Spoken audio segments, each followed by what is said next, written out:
Ang bundok. Wow, bundok. Umabot na nga tayo sa part 3 ng ating video. Ito nga pala ang wag na huwag niyong kakalimutan pag pupunta kayo sa Takadang, ang magpalista sa Tourist Assistant Desk. Matapos nga namin magpalista ay diretso na kami sa aming parking area. Tuloy na kami at doon naman kami mag-iiwan ng aming mga kotse tapos doon na kayo magbibihis. Hahanap na lang kami ng isang bahay na maaari namin pakiusapan para sa parking area. Dito ay bumiyahe pa nga kami ng around 20 minutes para mas mailapit namin ang aming sasakyan. Sobrang tarik ng mga ahonin dito. Mutulog na yung gulong eh. Oh, pagka iniahon mo ng pakurbada.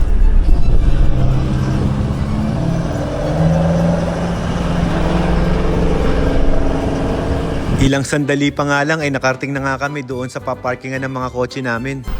Whoa! Lalim. Dito tayo magpapark. Kayang-kaya ni Toyo. Ang galing ni Toyo. So itong si Toyo, naka-stock mags siya. Tingnan na itong kay Kiko. Oh. Maganda yung ride, komportable, malambot kapag gaganito. 15 tapos 17 pa rin to. Yes. Lumaki goma, ano bro? Okay, sige, bigis na. Kumpare natin may-ari eh. Ah, kumpare mo? Kumpare natin. Kailan pa? Bigla. Eh si Happy yung kumpare yung nasa ibaba, bakit daw tayo bumaba eh? Mas malamang daw doon sa taas eh. Oo nga, no? Ba't di tayo doon nag-park? Nakababa na daw tayo. So dito sa box na to, ito yung box ko at ito yung box ni Hermes. So ipapakita namin sa inyo ngayon kung ano yung mga ginagamit namin pag nagte-trail kami. Ito from Auto Market to, O'Neill MX goggles natin guys. MX days pa to. Ito syempre isang set. O'Neill jersey. Very minimalist lang yung design niya. Halos di mo nga mabasa. Kasi bumili tayo, small na tayo. From large, small na. Spy helmet na full carbon. Of course, importante sa amin ang medyas. Okay, bis lang tayo. Itong brand ng O'Neill, quality pero affordable. Nice!